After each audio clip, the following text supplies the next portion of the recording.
Minha irmã, meu irmão, passado o ciclo do Natal do Senhor, retomamos o tempo comum ou tempo ordinário na liturgia da Igreja.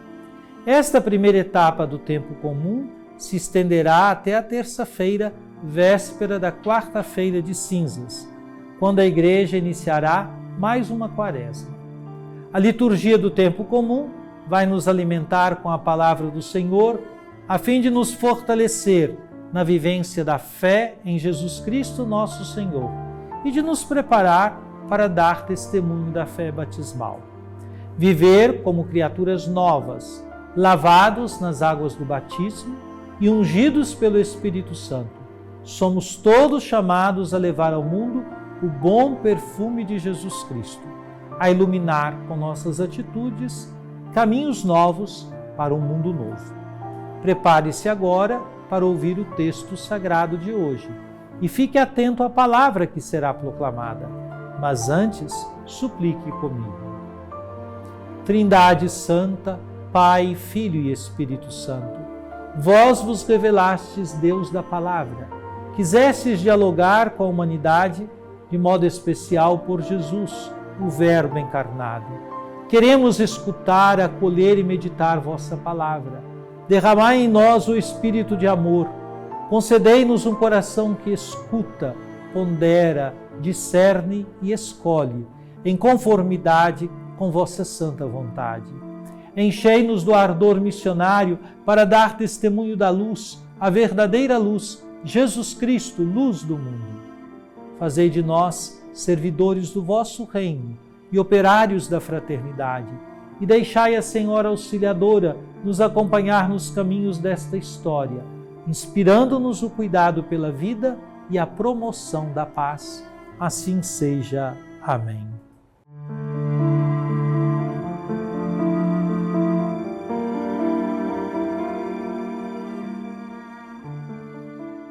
Irmãos, a fé é um modo de já possuir o que ainda se espera, a convicção acerca de realidades que não se veem. Foi a fé que valeu aos antepassados um bom testemunho. Foi pela fé que Abraão obedeceu à ordem de partir para uma terra que devia receber como herança.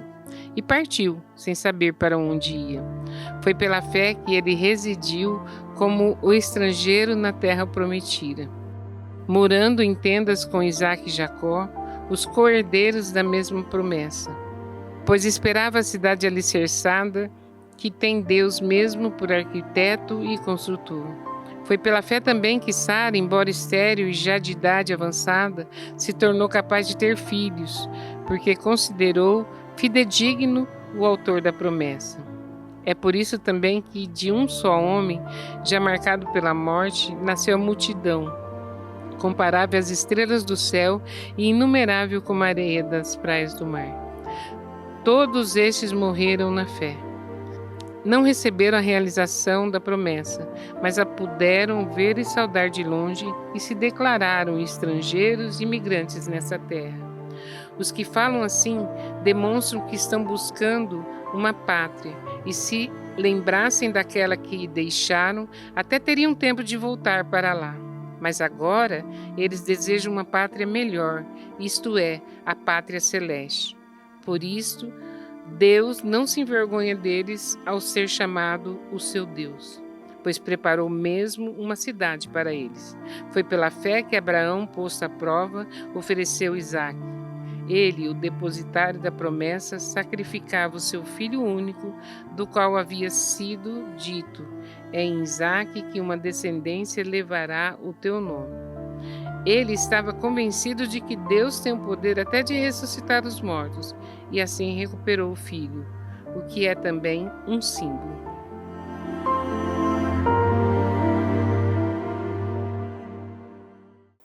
Minha prezada irmã, meu prezado irmão, neste sábado da terceira semana do tempo comum, escutamos a leitura da carta aos Hebreus, capítulo 11, versículos 1 a 2 e 8 a 19. No texto de hoje, o autor faz uma profunda reflexão sobre a fé, oferecendo exemplos dos heróis da fé do Antigo Testamento, para encorajar os cristãos a perseverarem na confiança em Deus, mesmo diante das dificuldades. O trecho começa com uma definição de fé. A fé é a certeza das coisas que se esperam e a convicção das coisas que se não veem. Esse versículo destaca a natureza da fé como confiança firme nas promessas de Deus, mesmo quando o que se espera ainda não se materializou de maneira visível. A fé é, portanto, a base da esperança cristã, sustentando a vida dos crentes e os capacitando a viver de acordo com a vontade de Deus. O versículo 2 introduz a ideia de que os antigos receberam um bom testemunho por meio da fé. Esses exemplos de fé são dados como uma inspiração para os cristãos, mostrando que aqueles que confiaram em Deus e agiram conforme a sua palavra, independentemente das circunstâncias, foram reconhecidos como justos e fiéis. O autor, então, apresenta uma lista de heróis da fé, começando com Abraão, cujas ações exemplificam a confiança em Deus, mesmo sem ver os resultados imediatos. Nos versículos 8 a 19, o autor se concentra na vida de Abraão e outros patriarcas, como Isaque, Jacó e Sara, enfatizando como eles viveram pela fé, acreditando nas promessas de Deus, apesar das dificuldades e da falta de realização plena das promessas. Abraão, por exemplo, obedeceu ao chamado de Deus para deixar sua terra natal e ir para um lugar desconhecido. A sua fé o levou a acreditar que Deus seria fiel à sua promessa de dar-lhe uma descendência, mesmo quando ele e sua esposa eram avançados em idade e ainda não tinham filhos. A narrativa continua ressaltando a paciência de Abraão, que, embora tenha recebido a promessa de uma grande nação, nunca viu a realização plena dessa promessa em sua vida. No entanto, ele morre crendo que as promessas de Deus se cumpririam, e os heróis da fé viram de longe a promessa sendo cumprida, mas ainda não a alcançaram. Esse paradoxo revela a natureza da fé cristã: acreditar nas promessas de Deus, mesmo que a realização completa aconteça em um futuro escatológico. Em relação a Sara, o autor destaca sua fé no cumprimento da promessa divina, apesar de sua incredulidade inicial, quando ela teve um filho em sua velhice.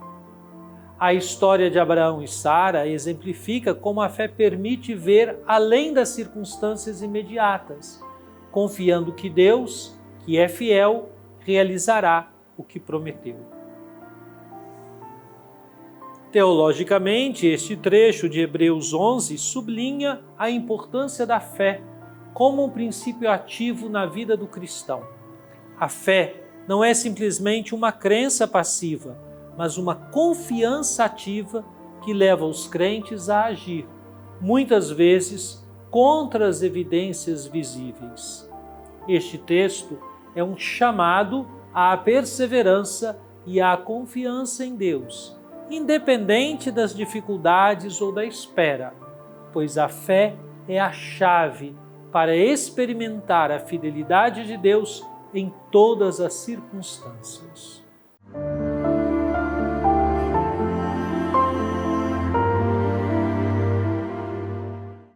Oremos.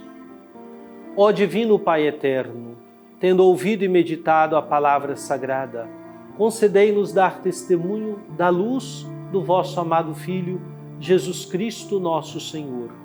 Ele que vive e reina convosco, na unidade do Espírito Santo, por todos os séculos dos séculos. Amém.